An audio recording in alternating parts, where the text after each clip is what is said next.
Hi everyone, this is Bruno from House of Falcone. I am very excited because we have a celebrity in the house. It's Isiah. She's a relationship expert.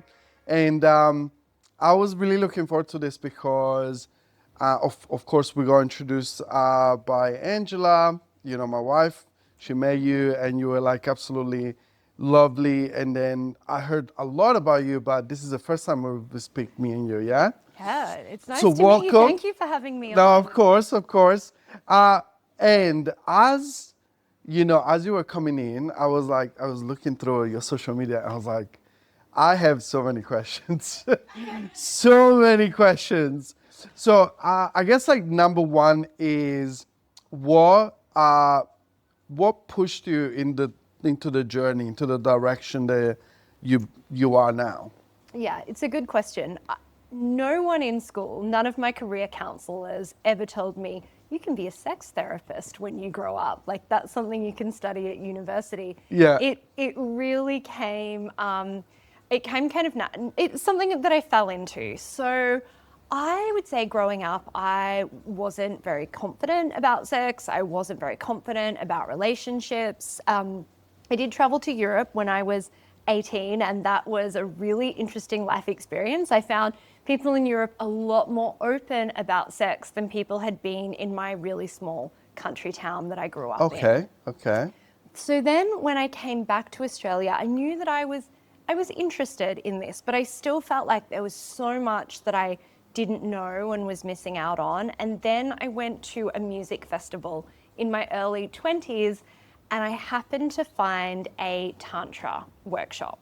So tantra, if you haven't heard of it, is a form of yoga that also has really amazing benefits to our sex life. So Sting practices tantra and he says that he can have sex for 9 hours. Okay. So that's what we learn in tantra. It isn't just about hours and hours. It's about learning all of the different ways our bodies can experience pleasure. Sex is seen as something sacred, not something to be ashamed of. And tantra just gives us some really practical tools to help us connect more with a partner and to enjoy ourselves more. So I was really, really interested in this and decided I wanted to learn more. I ended up teaching. Not long after I started teaching tantra, a psychologist saw me teach and he asked if I would work with his male clients who were experiencing sexual dysfunction and teach them the practical things that I knew through tantra. And that really opened my eyes as to how much sex and relationships impacts our entire lives. And I wanted to learn more about how I could help people with this area of their lives. So I went and I studied. I did a master's in relational psychotherapy. I did a postgraduate diploma in sexology. I then did a master's in science of medicine. And then I realized that I needed to learn more about couples therapy. So I studied couples therapy for quite some time as well. And I have been now doing this for about 15 years. What? And sorry, could you put the music down from my phone? Just with the volume. Yeah. Look, the one thing that I was gonna say as you were talking, I was like, my only touch with tantra is American Pie. I think one of the characters in the movie was like I think putting water on a ficus or something, and it was like a thing. Literally, that's the only thing that I knew about it until now. This is awesome. So, why do you think it is? Because you mentioned that you went to Europe and you noticed like a different mindset around sex. Yeah. So, why do you think there's a taboo about it? Like, why are we ashamed of it? It's a really good question. Like, we definitely are. And I think some of this comes from our more English kind of roots here in Australia. We're definitely not as open in Europe. And I think then that gets passed down a lot. So for most of us, sex isn't spoken about in our households. And so then we learn that it's not okay to talk about it. We don't learn how to do it well. While there's this openness in the media about it, people aren't often having real and vulnerable conversations around it. And so it really kind of perpetuates this cycle where people don't feel comfortable. Yeah, no, it's tough. And I mean, like, I think one of the things, because I grew up in a traditional household, like the one that you described. So I think, for example, my personal relationship is quite, it's kind of like, do it and be in a way,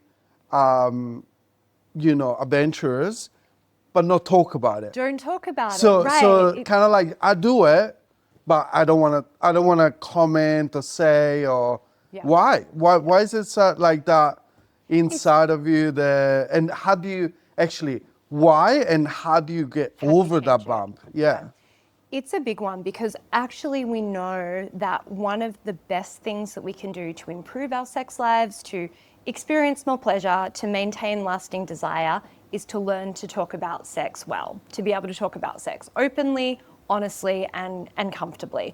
You know, a lot of people will come to me and ask for like, what are the best tips? What are the techniques? What are the positions? I'm like, It's not quite. no, sure, all of that, we can talk about that, but what's actually going to make the biggest difference will be you learning to talk about it with a partner or with whoever you're with. And really, some of the reasons we're uncomfortable is because some of us have never learned the language around it. You know, like we learn all the other words for all the different parts of our body. When it comes to genitals, we learn baby words, we use euphemisms, Yeah. we struggle to say sex, Yeah. sometimes we don't even know the words.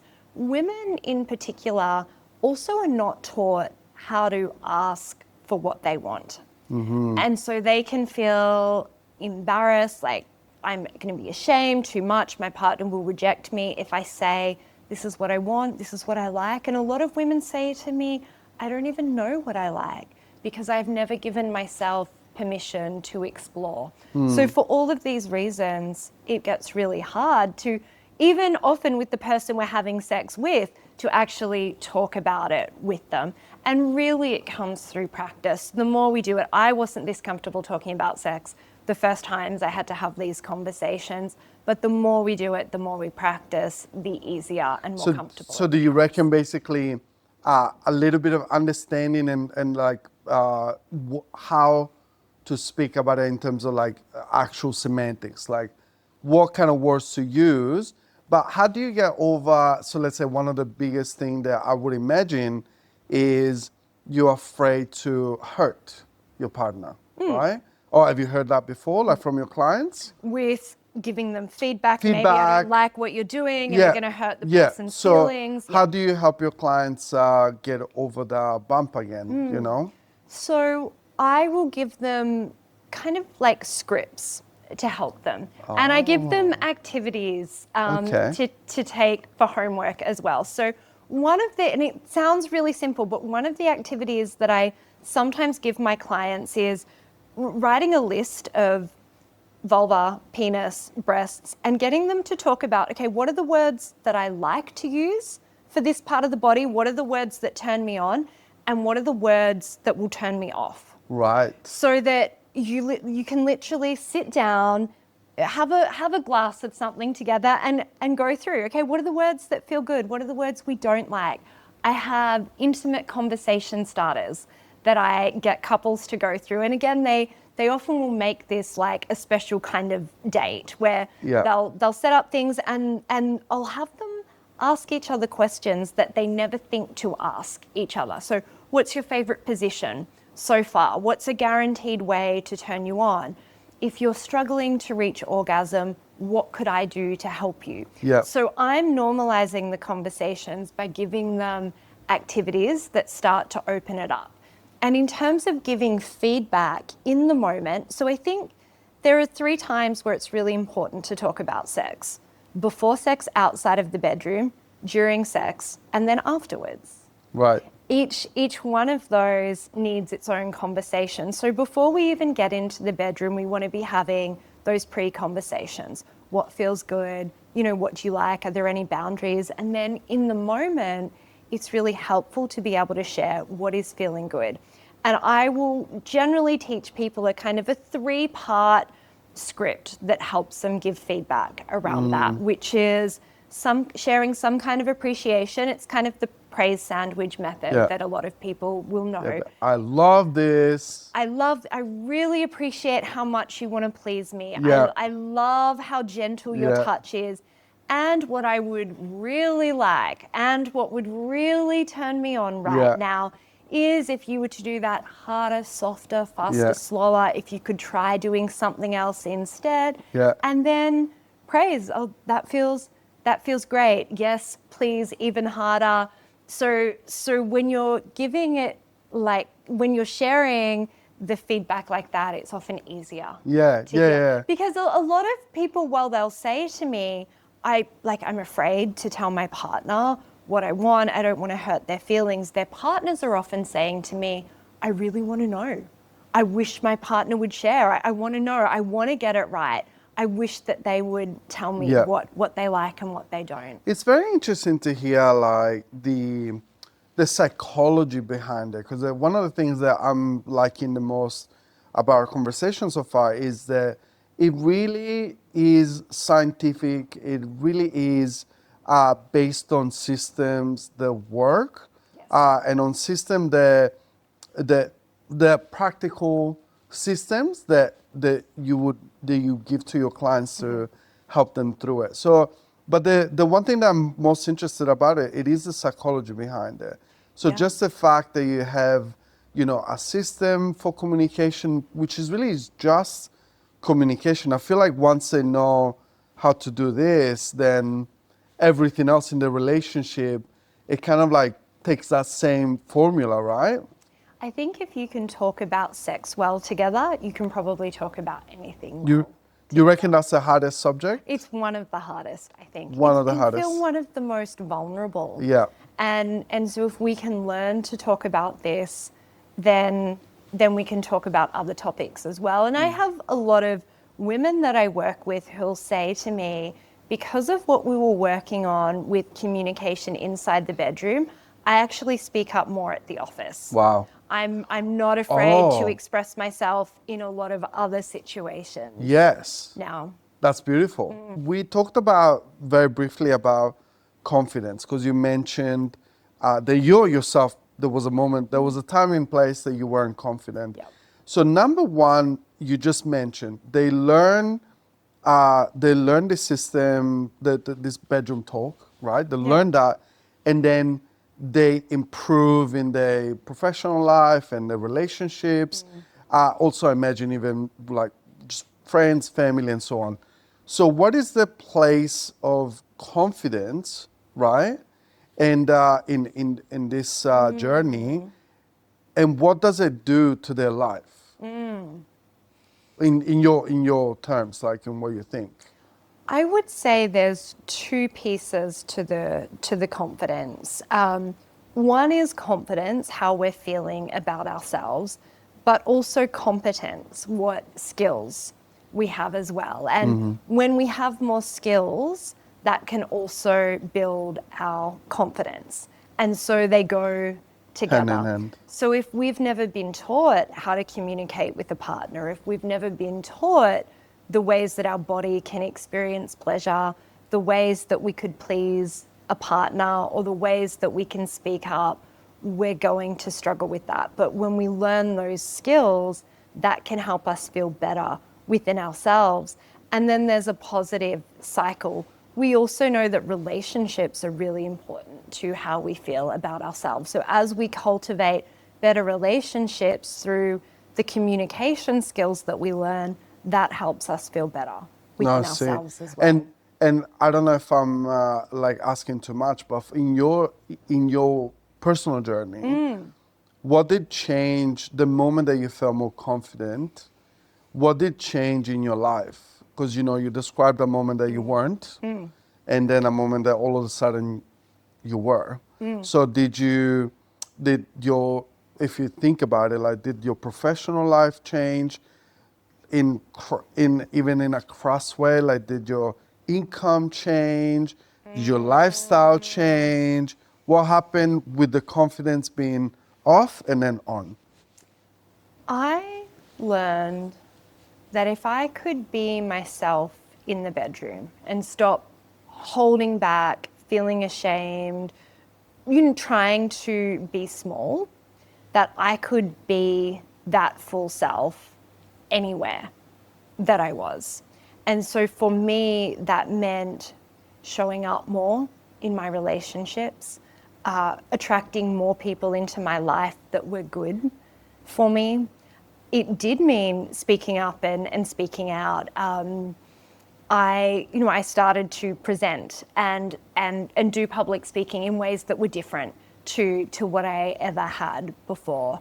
And I have seen a lot of these changes also happen for my clients as well. So for me, it meant a lot of big shifts around me being really authentic in the world and me not being afraid to speak up. And it's an ongoing journey. None of this was an immediate, course. it's done and it's fixed. But I felt like I could live more freely and feel really good. So then what would that be? Because in my own personal journey, like the confidence piece specifically, kind of like made me think that I was more in control of my life. So kind of like, my journey started when I was probably like 16, like in my early teenage years, right? And then, I went from, is it all good? I went from being, like a very timid kind of like, quote unquote, good boy, family boy. The way that I speak to people, it changes the perception.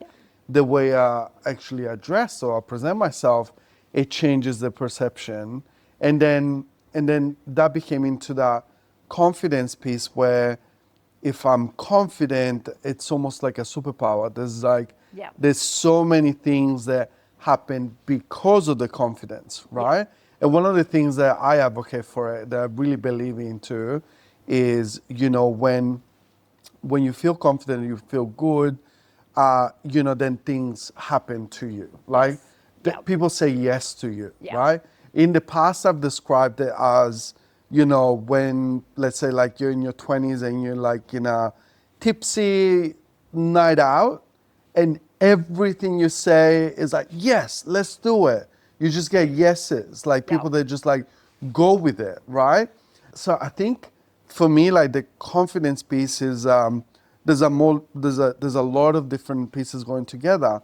And it's so interesting to hear that, even like your sex life, your ability of turning off the shame, because I think that's a big thing that you mentioned a couple of times. I was like, it is true, like, and I'm thinking if you feel shameful in some things, then you bring it everywhere else. Yes. So what are your ways to get rid of that shame? Because obviously we talked about semantics. Does your work help people like letting go of that shame? It does, and let me come back to the shame piece for a minute, because you asked how I had seen it change my life and how I had how becoming more comfortable with my sexuality and becoming more confident changed so much in my life. I also want to talk for a minute about what happens when we don't have that. And for a lot of the couples that come to see me, and a lot of the men particularly, they're in relationships that are in some way unhappy. It feels like a dark cloud is following them around. They feel like they can't ask for what they want, both men and women in the bedroom. Men, if they're in a relationship where their partner has a lower desire, will often feel like, and for anyone where they're in a relationship where their partner has a lower desire, they will feel like this energy, these urges that I have are wrong. And they'll be feeling often ashamed of that. They'll be being worried about feeling rejected. And those men also tell me how that impacts their day-to-day life, how they feel in themselves, how they feel at work. how they feel like they can go out into the world. And really, it's like something impacting every single aspect for them. So changing their relationships and changing their sex life can shift all of that. And we have so many studies around how strong relationships and how sex can be a part of strong relationships actually improves every measurable area of our lives. So when we have, there are some really interesting studies that show when someone was placed at the bottom of a hill with a backpack on, if they had a friend, someone they felt they could rely on beside them, they actually perceived the hill ahead of them as less steep than if they were alone. Okay. So when we feel like we have someone that we can rely on, someone that's in our corner, like that we can really trust by our side, life literally feels easier to take on. We feel like we can go out there and do things and achieve.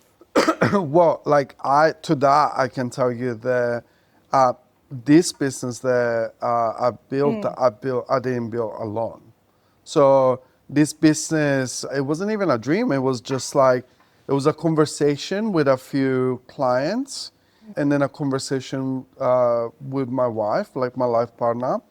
And then honest to God, like I wouldn't be where I am today if she wasn't there by my side, like pushing and making it happen in my life. So where I doubted myself at every turn, I doubted myself at every single turn, and I didn't know if it was the right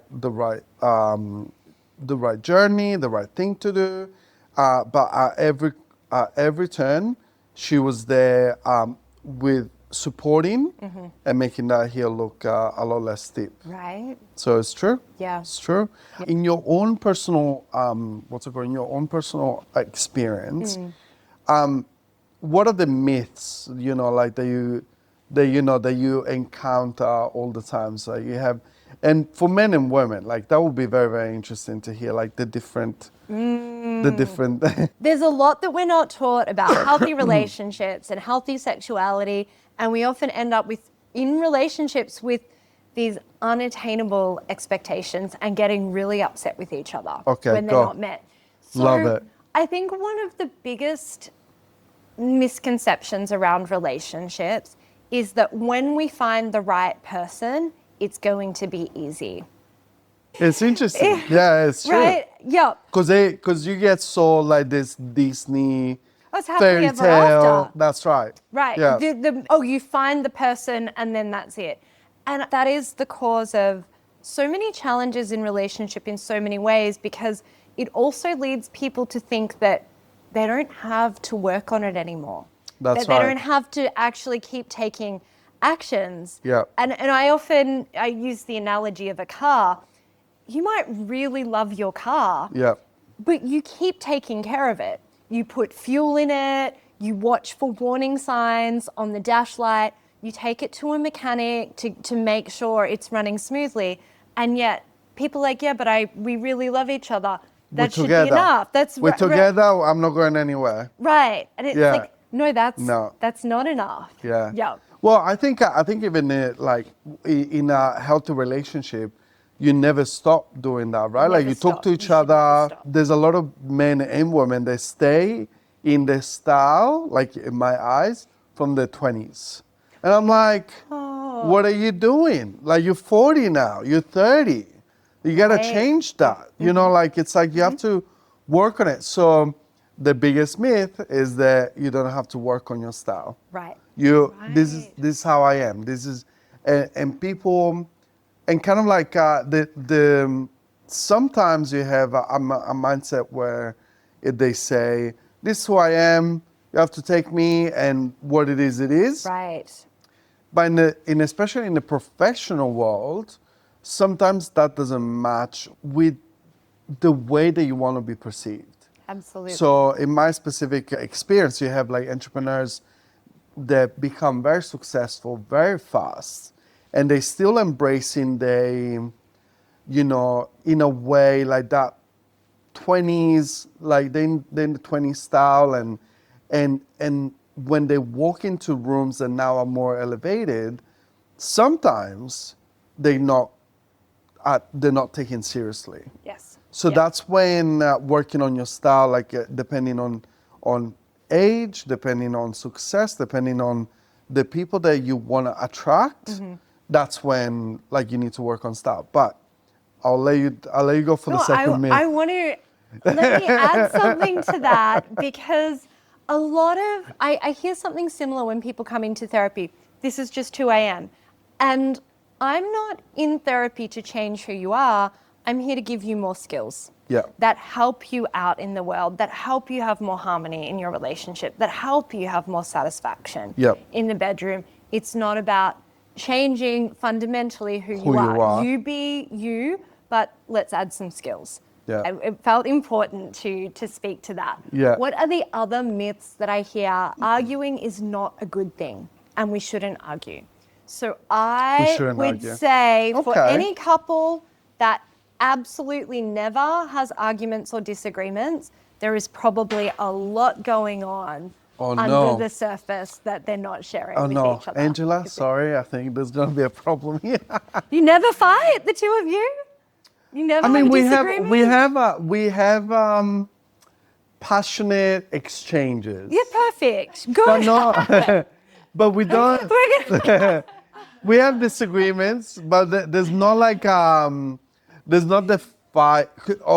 And then this is like on a serious note, like growing up, like in my household, there was quite the toxic environment, right? So growing up, then I decided to like steer clear completely of it. So, and it just so happened that in my relationship, like we have those disagreements, but I actively struggle and choose to talk about it. Yes. And struggle. Yes. Because obviously, like, if I grew up having like plates of like thrown around the like house. A proper Italian passion in your household. full on. So for me now, like it's difficult. Yeah. So for me now, like it's difficult, but I do it. Like, like I consciously choose, like, to not to fight in that way.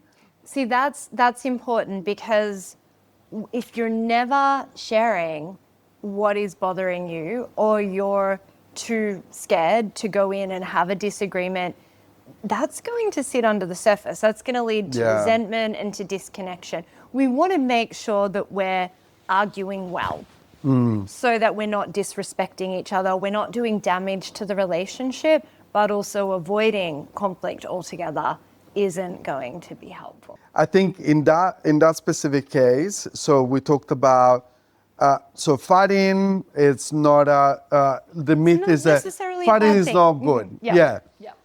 Well, I think, and then the other thing as well, like you mentioned, is be respectful, right? Be respectful of each other. Yeah. And I think, again, like this is part of a mindset that most entrepreneurs have, that it's about, or the successful entrepreneurs that I speak to, where they always say to themselves, I'm constantly learning, I can constantly improve. So there's never like that that very still position where it's like, this is who I am and that's it, and you need to take me, right? Yes. So sometimes with that mindset, it goes actively choosing things that are respectful, let's say, in a relationship. So for example, in my case, I actually don't swear in the house. Household, no swearing, no calling names, not like none of that. Yeah. So that's, but also like a chosen path. Yes. Like it's not, and and funny enough, when I'm with my friends, it's a little different. But in the house, I'm like a little bit more like, okay, so we respect. Yep. Do you think there's a reason behind that? Like, why do people treat their friends and their partner different? Oh, I mean, look, it's a good question. Sometimes they can treat their partner worse than they treat their friends. Okay. They get so comfortable that that they sometimes their partner sees the worst of them. And sometimes that's also because we care most about our intimate partners, and so we have the most emotion around the things that we do. But also there's context. So there are certain situations where I won't swear, people I know that's not helpful to, and then there are other situations where that might come out a little bit more often. Yeah, we want to be mindful. We want to fit in with the people that we're talking to as well. Yeah. Okay, so depending on the situation, you see like a little bit of a different way to be. Yeah, look, to present. One of the things that, and this one is something that I see men do, tends to be more than women. They can communicate really well, really clearly at work.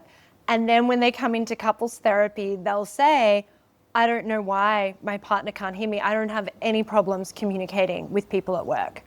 And it's like, well, there's some similarities in how intimate communication and is similar to communication in the office, but we don't want to be communicating with a partner the same way we would with our staff.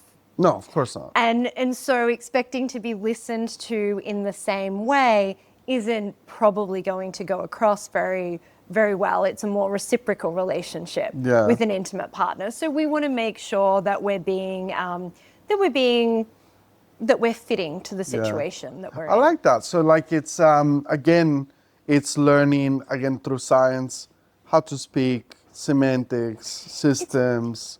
Very important. I mean, I yesterday had an incident, let's call it, with one of the therapists who works for me. We're changing over some IT systems, and it's stressful for everyone. And we had some emails about this, and emails are always really hard for the way that people come across. And we had a phone call, and I had shared with her some of the frustrations that I was having as as someone who she works for, and and what that was meaning for me. And she took that on and she said, I do understand. And then she said, can I also share some things? Can I give you some feedback? And so I was really open to what she had to say, and we used some similar tools to what we would teach our therapy clients. But what it meant was that we were able to come through that well and repair, and I was able to take responsibility for the things that I could have done better in that. She was able to, and now we're looking at, okay, well, how do we go forward together in ways that feel good for both of us? And that could easily, either one of us in that situation could easily have said something that would have been really difficult to come back from in a working relationship. But because we're working on those tools, because we're really mindful, because we both want to take on board what the other person is saying, that was able to actually go really well. I love it. So sex relationship tools to apply onto your professional life. Yeah, that's right. I love it. And the one thing I wanted to ask you, and then this has been like in the back of my head like for most of this conversation. So sometimes in a relationship you have a person that tells the other person, this is what I hear, and this is how I feel, because you said that. And then the other person would say, well, I didn't mean it like that, right?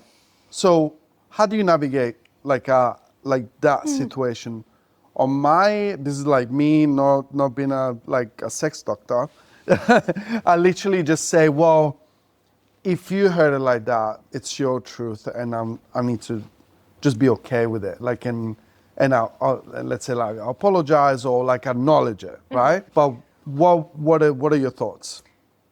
So I have a whole structure that I teach around how we send information, how we hear someone, how we compromise, and how we can repair afterwards. So when we're sending information, and some of this is so subtle, it's like learning a new language. We think that we've got it right. We think we've said the right thing. And, I don't know if you've had this learning English as well. You think you've said something right, and the other person is like, what are you saying? What well, are that's you talking not right. about?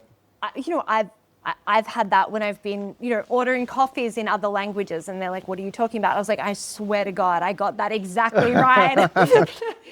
It can, it can be really, really subtle. And I do a lot of work when I'm working with couples on how they could say that better. Rather than you did this and you made me feel like this, it's like, I heard you say this and this is how I felt inside. Okay. So it takes away the blame. Right. You're not blaming the other person. You did this to me. But even if your partner isn't communicating entirely clearly, there are ways that instead of saying, well, that's on you, well, I didn't mean it that way, well, that wasn't my intention, there are ways that, just as you're saying, we can take responsibility, we can show empathy, we can show our partner that we care that they're hurting, not because we did something wrong, but just because they're hurting. And so we can say, oh, I can see you're upset by this. I can see what I said has upset you. Yeah. I don't want you to feel that way. I feel sad knowing that I've hurt you. Yeah. That's really hard for you to have those thoughts about me or those feelings about me. And when that other person can feel heard, that often it makes a difference. It kind of takes the energy, takes the passion out of things, and they can say, Okay. yeah, instead of fighting back. Or, So is that empathy, kind of putting yourself in the other person's shoe? yeah, that's right. Which is tough sometimes, right? Like in the So heat of the hard. moment, like it'll be hard. Really hard. And like before you talked about with your colleague, you said very easily you could have gone to a place where it would have been very difficult to come back from, Yes. right? So what are some techniques, like for all of the couples that listen to this, that will listen, to kind of like pause it? Like, you know that you're going, there's a wall, that you're going 120 k's an hour, Yeah. and you know that it's there, like you're gonna hit it for sure. So how do you get out of that? Well, you got it exactly. You already said it at the beginning, you pause. Because if you're headed for that wall, once our nervous system is dysregulated, once we're in what we call a flooded state, fight or flight, there is nothing good that can come from that conversation. We're not hearing each other then. Literally the frequency of sounds that we hear changes at that point. Blood flow changes once we go into fight or flight. Blood comes back from the extremities into the vital organs. Our brain is functioning in a really different way. We're not able to process fully the information that someone is sharing at that point. So if we've got there, if we've hit that wall, if we've become dysregulated, nothing good is going to happen. We need to learn to pause and to slow things down before we get to that point. And so sometimes that can be taking some deep breaths, which I did before I called my staff member yesterday. I had thought about what I needed to say, how I could not blame her. I took some deep breaths around it. I knew what I had to own for myself. But if you do then get into the conversation and you notice that it's starting to go back and forward and it's becoming heated, you can say, I think we need to slow this down. I need to take a break for a minute. Can we come back in 20 to 30 minutes and finish this conversation? Could we just sit here for a minute? And it's not about avoiding talking about the topic. It's about making sure that you can have a conversation in a way that's actually effective. Productive. Yeah. One of my reactions sometimes is quite literally, like, let me leave, like clear my mind. But then it's a bit tough, right? Because that's also a very Italian, like hot-head way to do it, and be like, I'm gone, I'll talk to you in an hour or something. Yeah. But it's also harsh. Like, it's not I don't see it as a mature way to do it. Yeah. Versus the way that you described it, I feel like it's a little bit more kind of taking control of your emotions and communicate it clearly. Say, I can't do this right now because this is happening right now. That's So right. like to me. Yeah. And That's it's right. like not putting it into a blame state, but it's like, this is what's happening to me right now. I can't do it. That's right. And you're not just leaving. You're not just turning around and walking away saying, I can't do this, I'm gone, or just not saying anything Let's at come all. back to it. You're saying, exactly. You're letting the other person know, like, I care about this conversation. Yeah. This is not the end of it. And I'm leaving because I want this to go better. So just saying, I need a break. I'm becoming overwhelmed, Yeah. dysregulated. I want to come back to this. Makes a big It's a very difference. grown-up way to do things. Yeah, isn't it? Very grown-up way to do it, to act. The one thing I wanted to ask you, and this is like a curiosity of mine, did you notice, so let's say the people that go from state 0, wherever they have trouble in the bedroom, trouble in the relationships, and then they go to the quote unquote ideal state. So that they're like they've gone over the bumps, they on the other side of the wall. Of course, there's never gonna be a other side completely, but they are on from 0 to 80% there, Yeah. right? Did you notice a change in the way that they act, in a way that they present themselves, in a way that they live their life? Like, did you notice?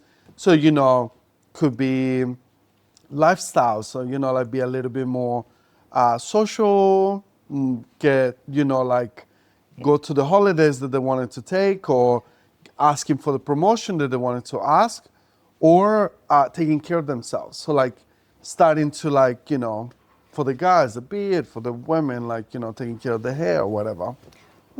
Which, by the way, beautiful hair today.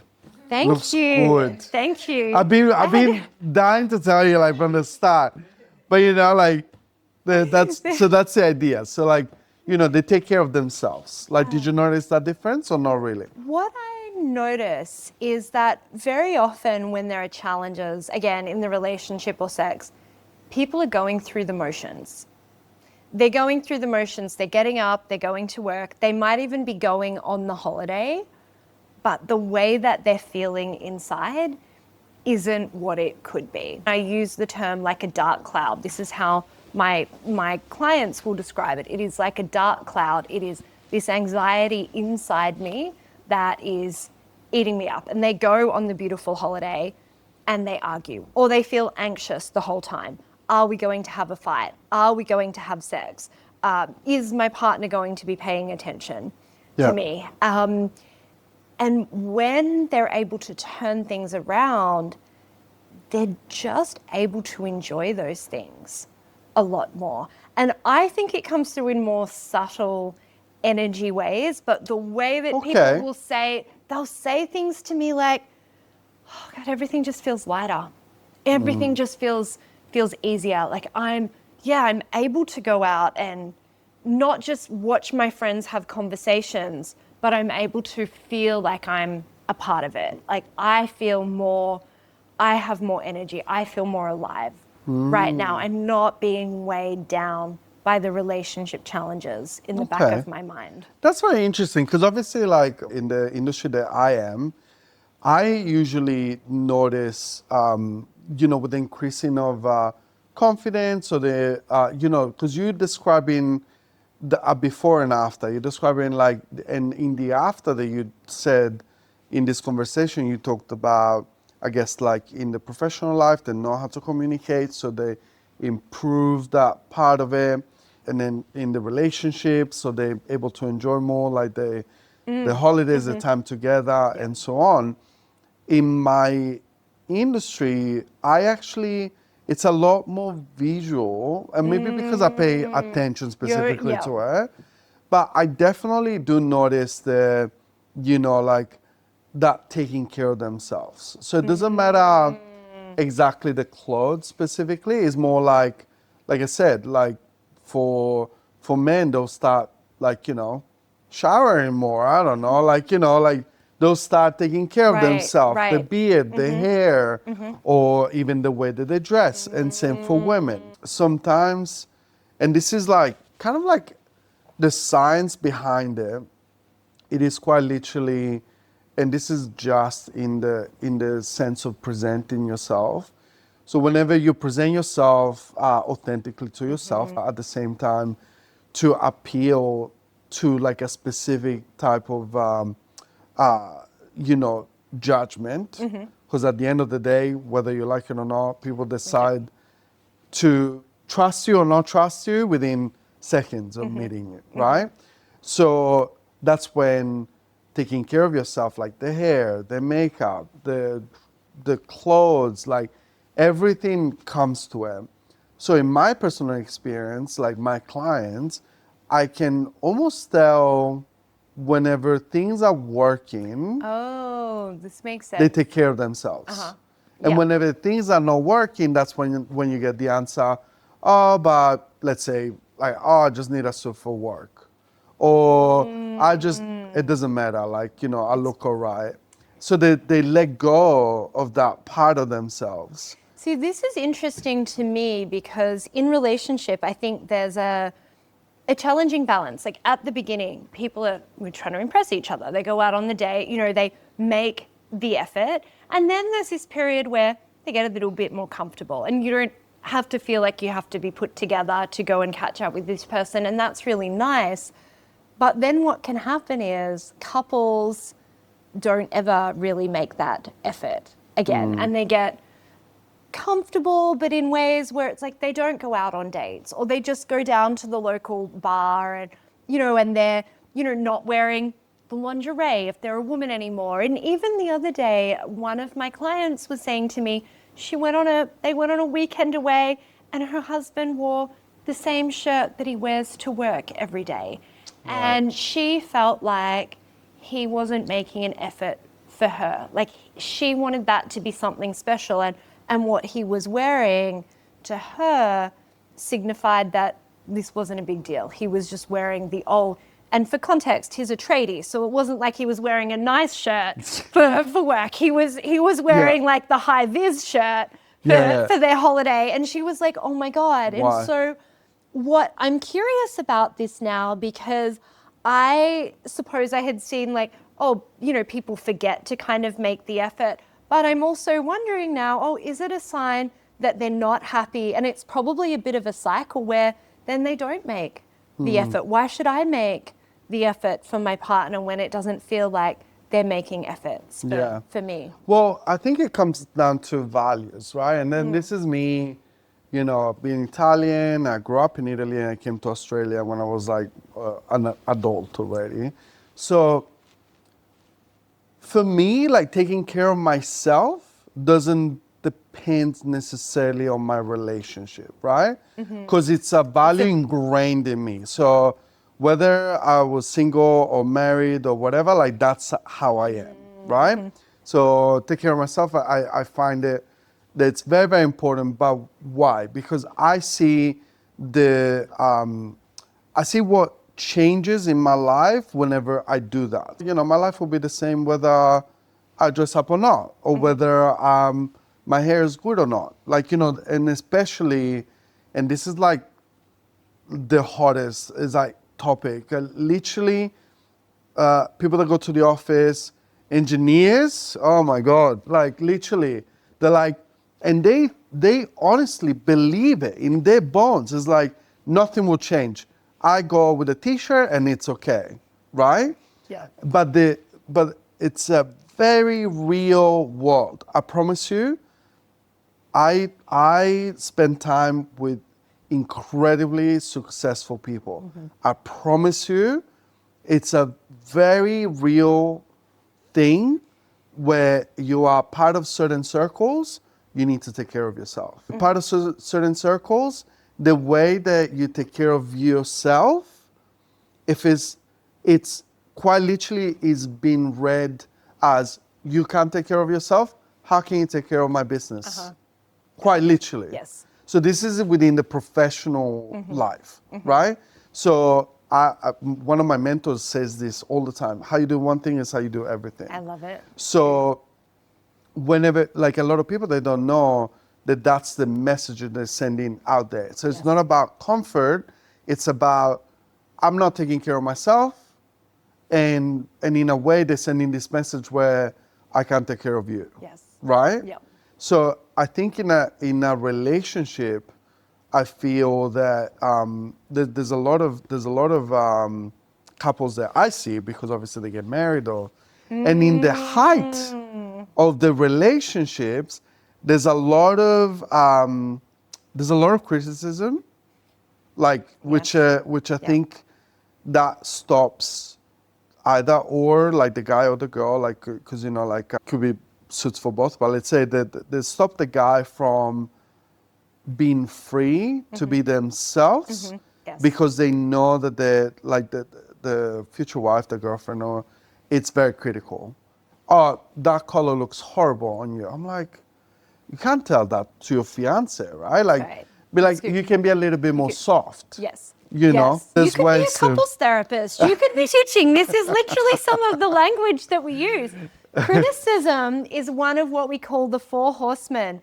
It destroys a relationship. It erodes a relationship. What we want to do is soften the way we let someone do that. And it doesn't mean letting them off the hook or not saying what's important.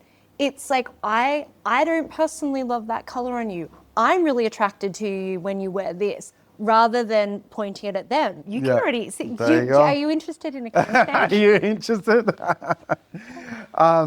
But yeah, going back to the that relationship, the question between like, if everything goes well in your life, does it show? Yeah. And I think for me, like, I notice it whenever either man or woman, they have it quote unquote together, like as in like things are happening for them, like whether in the relationship or professional life, I feel like that always shows in taking care of themselves. Yeah. So when I mean taking care of yourself, it doesn't mean, like you go to the gym 7 times a week and you're on a strict diet or whatever it is, and you only wear like, Chanel and so on. That's not what I mean. What I mean is that in whatever way it means to you, you start taking care of yourself. I think that makes sense. So, to me, as an Italian man, I try,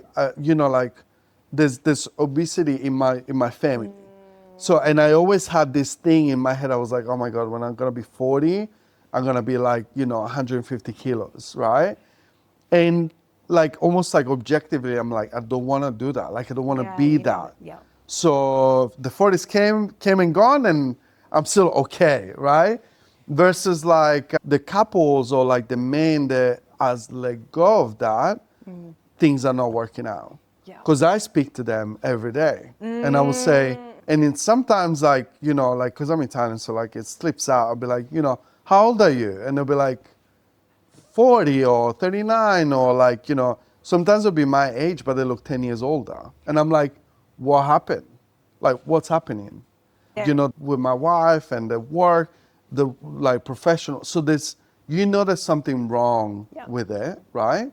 And then in my experience, whenever someone is very successful, it's rarely the outside, it really shows something, very negative to that level.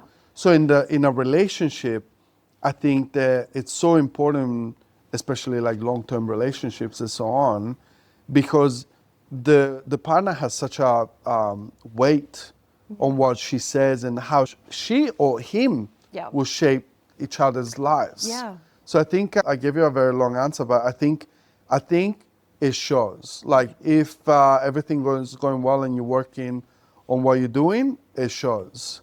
So the one thing I wanted to ask you from before, and then I promise you I won't keep you too long. Can you tell me about a moment in your life where, I guess, things weren't right for you? So things weren't right for you, and then you done something, and now look at you where you are. So that's very, very valuable for a lot of people that listen to this, because they get an understanding that everything isn't pink, everything isn't perfect. So I shared earlier how I ended up doing this. Yeah. the part that I missed out in there So yeah, I needed to ask again. was that I didn't directly realize that I could go into therapy. I had a year of my life where I didn't know what I wanted to do.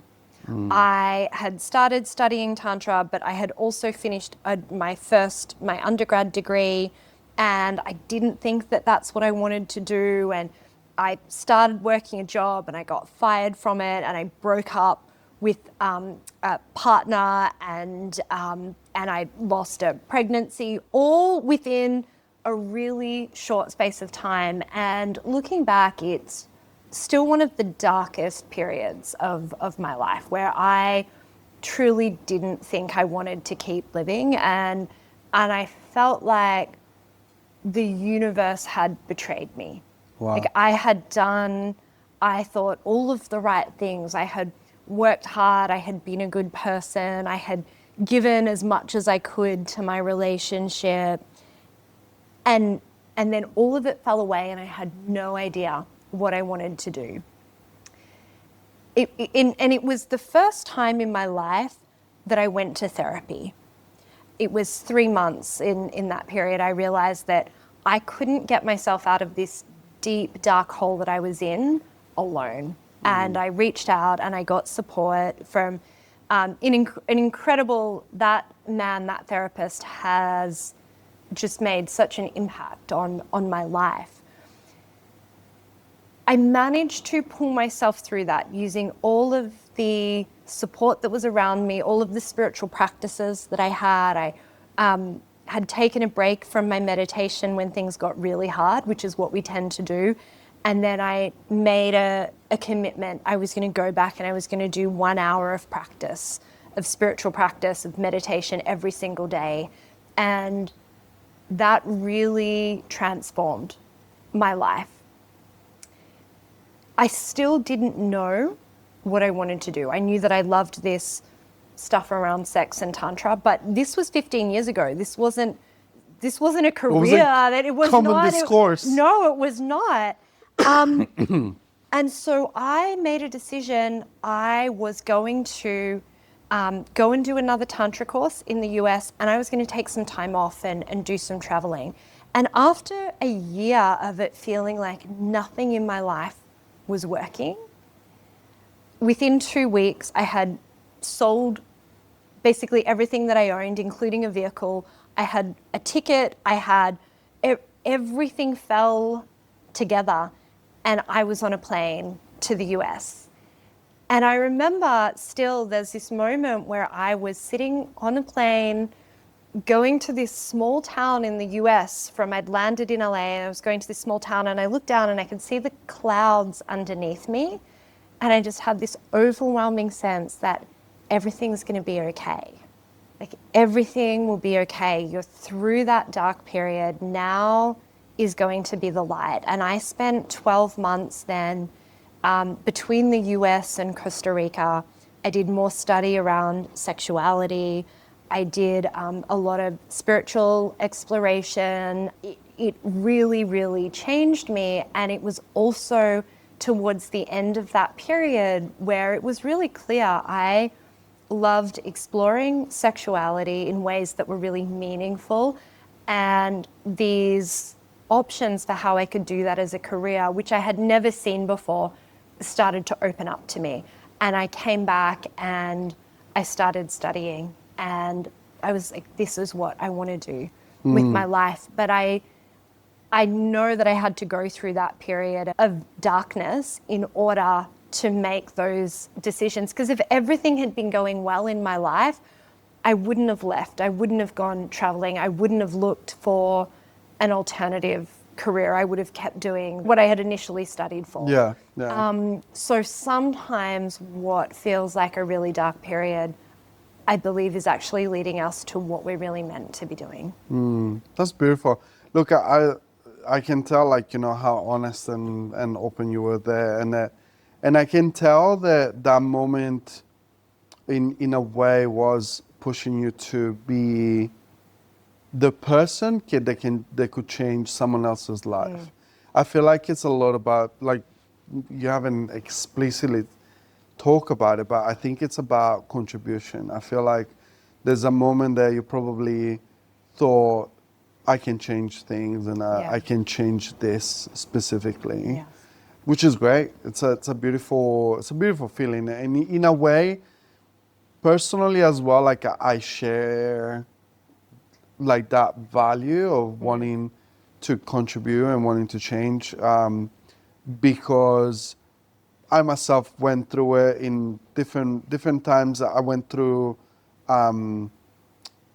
not being happy with the way that people were treating me, or not being happy with the people that will talk to me or see me, or maybe it was just me, like in the back of my head, like thinking that people weren't respecting me and so on. So then my key, that it was just it just happened where I could tell them people were treating me differently, or they will give me respect if I would act a certain way, be a little bit more confident, taking care of myself, or presenting well. Like, I think I noticed such a drastic difference, especially because coming to Australia, like in my mid-20s or whatever, it's like massive, right?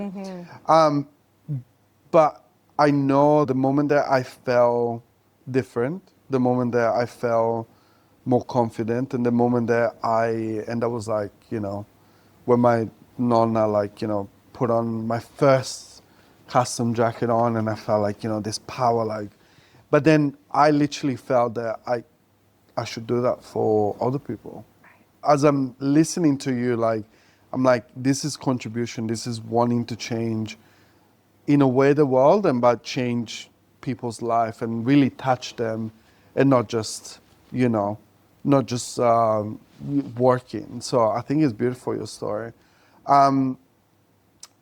The hot question before I let you go, so if people wanted to work with you, because you talked about having a team. Yes. Can they work with you as well, or is it how does it work? They have like the door open for you. I am really, really lucky to be at the place where I'm in, where I do have a team, where I also run training for other therapists. Yep. Because not every therapist and not every couples therapist is trained to deal with sex and intimacy. And I think that is shocking, because it is such an important part of relationships. Of a relationship, yeah. This is why I ended up with 2 masters and a postgraduate diploma. I believed that we need to study both of these areas. So we always make sure that we cover both. It does mean that working with me is a premium. And so train other therapists so that they can work for me and with me. The door is still open for people who would like to work with me, who really want to go on a deep dive journey and absolutely enhance their relationship over a 12-month period. Love it. And we do, in that time, private retreats, so that couples can get out of their regular space, come and meet me somewhere for a weekend, and be able to really dive deep into the tools that I'm teaching them, but also just have a really wonderful time together. Yeah. Those retreats will be open to groups later next year. Right now, they're only private for people that work with me over a year. But for anyone who wants a shorter commitment, my team is really wonderful. And even though there was a really difficult conversation with one of them, I can say how professional and how caring my team are in conversations like that. So there are a lot of ways that people can work with us. That's amazing. I mean, this is quite literally like most of my audience, the entrepreneurs. And just then, like, I would like to point out, obviously, like the way that you structure things. So you come out as a premium, there's your team that it is trained by you, which is obviously they will make it so like they will share your values, they will share the way that you deal with the clients. And so meaning that, you open the door to everyone, and then you're opening the door for yourself as well. And then also the commitment. So like that's for an entrepreneur to hear it and to listen to it. So it's your premium and it's a year commitment. Like it's like you want to work with you, then that's how it is. And it's very beautiful like to hear it and to see it, because in my books that means that you know your value, you know that you're gonna change that person's life, and you know how long it's gonna take. Yes. So I think it's also very, very great to see like your acumen within the business world, because in my opinion, you're doing it perfectly. Thank Very, you. very good job. Thank Very, you. very good job. Thank you. Anybody that would like to follow you, like would they just like find you on Instagram Follow me on Instagram. That is the best. Yes, LinkedIn, it's just Isiah McKimmie. On Instagram, it is isiahmckimmie.sexologist. You'll find I'm very easy to find. I'm in the media Of a lot course, as well. But, all the time. But Instagram is a great place to, I love to it. connect. Look, thank you so much for spending the time with me. It is the deep dive into the relationship, the deep dive into what it means to have a healthy sex life in your life, what it means to have it, not have it, what does happen whenever you do have a healthy sex life within the relationship, within your professional life, within your own self. I think it is all very, very valuable insight to all of the people that will be listening to this. And yeah, I can't wait to see your next steps and keep seeing you on TV and so on. Thank you. And thank you for sharing this conversation, because as you said at the beginning, it isn't one that we often get to have. It's not a conversation that's often open, and it can make such a difference to people's lives. So thank you for having me on and being willing to talk through it. At some point I was like, would she ask me specifically in front of everyone? I'll talk to you two later. Actually, the one thing that I wanted to ask you is, because obviously, like, you know that I'm a tailor, like, that just celebrities, what I do, but what made you say yes, or after this conversation, what do you think of your local tailor? I like my What are your thoughts? I mean, look, I fell in love with your wife first. I have to be really honest. She was wonderful. She's over there. But I love the space. I love the style. I love your outlook on things as well. Oh, thank you. Yeah, it's been really great. Because that's what I thought. I was like, like we end up having this deep, meaningful conversation. It's like, you could be a therapist. I like it. You could. Look, the door's open. Currently, I'm a very good trainer if you'd ever like some more skills. I am currently a therapist into the fashion world. I give them therapy and I tell them to dress better. No, but thank you so much again for today. And yeah, can't wait to see the next things. Yes, thank you.